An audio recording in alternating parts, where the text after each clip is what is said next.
शासन, शिक्षक एकता, शिक्षक एकता, वसती शाळा शिक्षकांना,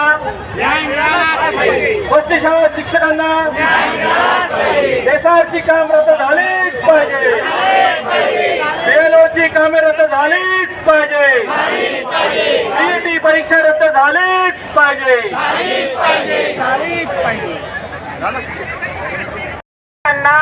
सर्वाधिक खालीलपैकी काय आवडतं? पर्याय क्रमांक 1 धरणे द्यायला आवडतं, पर्याय क्रमांक 2 बीएलओचं काम करायला आवडतं, पर्याय क्रमांक 3 गावात फिरायला आवडतं, का पर्याय क्रमांक 4 विद्यार्थ्यांना शिकवायला आवडतं? काय आवडतं? पर्याय क्रमांक 4. झाले तुम्ही पास, टेन्शन नका घेऊ. आता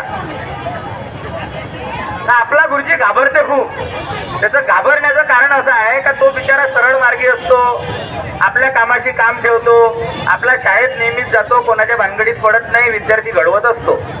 पण सध्याचं जे शासन आहे त्याईनं आपल्याला एवढं गांभीर्यानं घेतलेलं आहे, त्याला वाटते आपले गुरुजी लयच कामाचे आहे. मागं आम्ही आमदार साहेबाला भेटलो तर ते काय म्हणे, बीएलओचं काम गुरुजी शिवाय कोणीच करू शकत नाही, बाकीच्याचा काही हे काम करण्याची पात्रता नाही. अरे तर बाबा, गुरुजी सगळंच काम करू शकते. गुरुजी शाळेत खिचडी शिकवू शकते, गुरुजी शाळेत साफसफाई करू शकते, मैदान झाडू शकते, मैदान आखू बी शकते, पोराले खेळायलाही शिकवू शकते, खेळू बी शकते आणि पोराले खेळायलाही नेऊ शकते. गुरुजी सगळंच करू शकते. गुरुजी महाराष्ट्राचं मंत्रिमंडळ सुद्धा सांभाळू शकते. जास्तीत जास्त शिक्षकांना कोणत्या कामामध्ये बिझी केलेलं आहे? एसआरच्या कामामध्ये. रिझन काय आहे? एक तर जिल्हा परिषदच्या शाळा पूर्ण तोडणे हा सर्वात पहिले टार्गेट आहे. संच मान्यतेचा जी आर 6वी 7वी 8वी ऑनलाईनच्या संदर्भात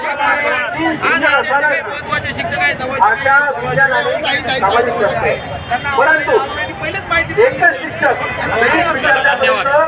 महाराष्ट्राच्या या जिल्ह्याच्या नेतृत्वासाठी पुढे येणाऱ्या ज्या प्रत्येक मुलाचा हक्क आहे, त्या हक्कासाठी आम्ही या संविधान चौकात आम्ही उभे आहोत. या संविधान चौकाचं नाव 0 माईल आहे आणि या 0 माईल वरूनच आपण इतकी आंदोलनं केली आहेत आणि या आंदोलनाचा फायदा किंवा तोटा, फायदा नेहमीच होतो आपल्याला. ज्या संविधान चौकातून आपण हा आंदोलन सुरू करत आहोत त्या भारताच्या मुख्य ठिकाणापासून तर महाराष्ट्राच्या कानाकोपऱ्यात आज हे आंदोलन सुरू आहे आणि 100% यशस्वी आहे.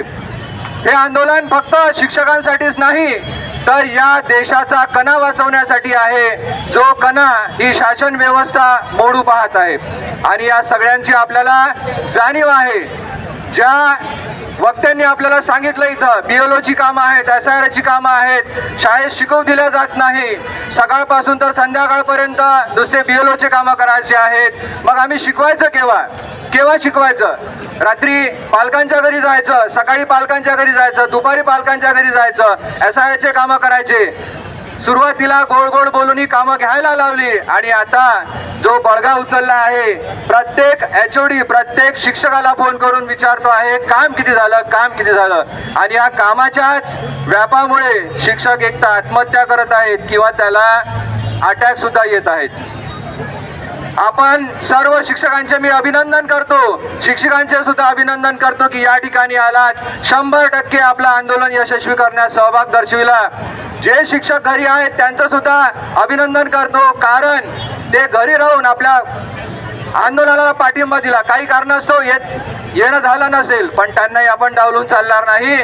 आपल्या या सागरामध्ये जर कोणी काठी मारली तर पाणी दुभंगणार नाही, बाजूला होईल. तशीच आपली एकता अटूट आणि अजोड असावी म्हणून आपण एक नारा देऊया, शिक्षक एकता, शिकवू द्या, शिकवू द्या,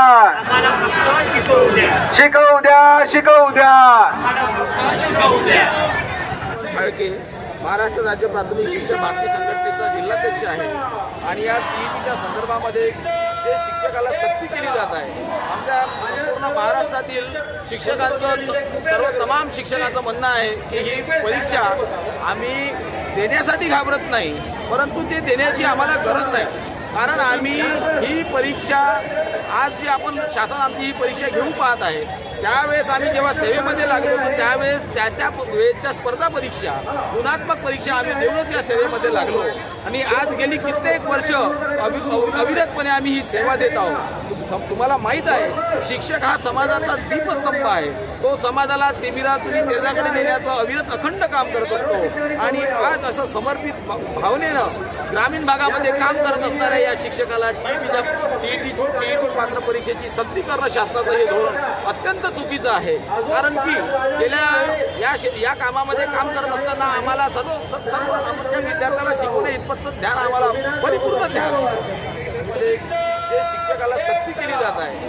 आमच्या पूर्ण महाराष्ट्रातील शिक्षकांचं तमाम शिक्षकांचं म्हणणं आहे की ही परीक्षा आम्ही देण्यासाठी घाबरत नाही, परंतु ते देण्याची आम्हाला गरज नाही. कारण आम्ही ही परीक्षा आज जी आपण शासन आमची ही परीक्षा घेऊन पाहत आहे, त्यावेळेस आम्ही जेव्हा सेवेमध्ये लागलो तर त्यावेळेस त्या वेळेच्या स्पर्धा परीक्षा, गुणात्मक परीक्षा आम्ही देऊनच या सेवेमध्ये लागलो आणि आज गेली कित्येक वर्ष अविरतपणे आम्ही ही सेवा देत आहोत.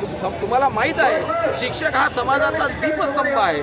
तो समाजाला तिमिरातून तेजाकडे नेण्याचं अविरत अखंड काम करत असतो आणि आज असं समर्पित भावनेनं ग्रामीण भागामध्ये काम करत असणाऱ्या या शिक्षकाला टीईटी पात्र परीक्षेची सक्ती करणं शासनाचं हे धोरण अत्यंत चुकीचं आहे. कारण की गेल्या या कामामध्ये काम करत असताना आम्हाला सर्व आमच्या विद्यार्थ्याला शिकवणे इतपतचं ध्यान आम्हाला परिपूर्ण ध्यान असा काही विषय नाही. हा शासनाकडून किंवा प्रसार माध्यमातून बऱ्याचदा माहिती आहे का चुकीचा संदेश हा जनमानसापर्यंत पोहोचण्याचा प्रयत्न होतो. अरे आज आमच्या शिक्षकांमध्ये आज शाळा ग्रामीण भागातल्या ओस पडलेला आहे. 7-7 वर्ग आहे, एक अध्यापक शिक्षक काम करतो आहे. त्यानंतर अनेक प्रकारचे अशैक्षणिक कामं हे सरकार आमच्यावर लादते आहे. आज BLOचं काम असो, SIRचं काम असो, जनगणनेचं काम असो, त्याच्यानंतर अनेक शालेय सहशालेय उपक्रम आमचा शिक्षक हा शाळेमध्ये राबवतो. मग ती शालेय पोषण योजना असो, आरोग्य तपासणी असो, असे अनेक उपक्रम आहेत आणि हे काम करत असताना सुद्धा आपलं जे मुख्य महत्त्वाचं ज्ञानदानाचं काम आहे हे सुद्धा आमचा शिक्षक प्रामाणिकपणे करतो आहे. आता वेळ प्रसंगी एखाद्या शिक्षिकेची म्हणा किंवा शिक्षकाची, शेवटी प्रत्येक माणूस हा हाडामासाचा बनलेला आहे. वेळ प्रसंगी एखाद्या शिक्षिकेची प्रकृती बरोबर नसेल, शिक्षकाची प्रकृती बरोबर नसेल आणि तसं त्या प्रकारचा सन्मान साधून त्या प्रकारचा त्या शिक्षकाचा व्हिडिओ तयार करणं, तो प्रसार माध्यमातून प्रकाशित करणं ही बाब योग्य नाही. आता यामध्ये अधिवेशन सुरू असताना नागपूरच का आपण निवडलं? नाही, आज संपूर्ण महाराष्ट्रामध्ये मध्यवर्ती संघटनेच्या माध्यमातून आज आमचा संपूर्ण महाराष्ट्रातला तमाम शिक्षक हा जिल्हा स्तरावर एकत्र आलेला आहे. सर्व समन्वय समितीच्या संघटना एकत्र आलेल्या आहेत. आज सुख पाहता जवा पडे दुःख पर्वता एवढे अशी परिस्थिती आमच्या शिक्षकाची झालेली आहे. आज आमच्या शिक्षकाची झोप या सरकारनं हराम करून ठेवलेली आहे. आज आम्ही काय करायचं? आमची मागणी फक्त एकच आहे की आम्हाला फक्त शिकवू द्या,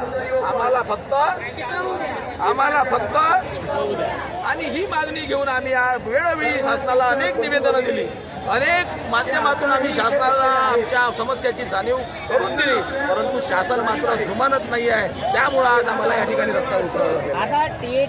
सगळ्यात पहिले या ठिकाणी माझ्या भगिनी आहे, आमचं म्हणणं असं आहे का TET परीक्षा रद्द झाली पाहिजे. बरोबर मॅडम? TET परीक्षा रद्द न झाल्यास आपलं समोरील पाऊल काय? त्यानंतर आपण जे म्हणतात की हे आज जेव्हा आम्ही या शिक्षकांनी TETच्या संदर्भामध्ये आमची गुणवत्ता तपासण्याची गरज शासनाला नाही मला असं वाटते, परंतु तरी सुद्धा माननीय सर्वोच्च न्यायालयाने आदेश दिला. आम्ही त्या आदेशाचे पालन करत, सन्मान करत महाराष्ट्रातील 6 लाख शिक्षक आमचा या परीक्षेला बसला. कितीतरी हजारो रुपये त्या परीक्षा प्रणाली जे आयोजक आहेत त्यामध्ये कोषागारामध्ये आम्ही जमा केले आणि आपले कौटुंबिक कामं बाजूला ठेवून, आपल्या कौटुंबिक जबाबदाऱ्या बाजूला ठेवून, आमचे प्रशिक्षण करून, आमच्या शालेय जबाबदाऱ्या पार पाडून आम्ही अभ्यास केला. उद्या परीक्षेला जाणार आणि रात्री टीव्हीवर बातमी प्रकाशित होते की TETचा पेपर फुटला. मला सांगा केवढी मोठी शोकांतिका ही वाली आहे. आज आमची अशी मागणी आहे की या संदर्भामध्ये जी आमची हरासमेंट झाली, आज या संदर्भामध्ये जो आमचा मानसिक ताप झाला आम्हाला, आज जो आम्ही आर्थिकदृष्ट्या आमची पिळवणूक झाली, आज सरकारने या सर्व शिक्षकांना एक जास्त दिलं पाहिजे अशी आमची मागणी आहे.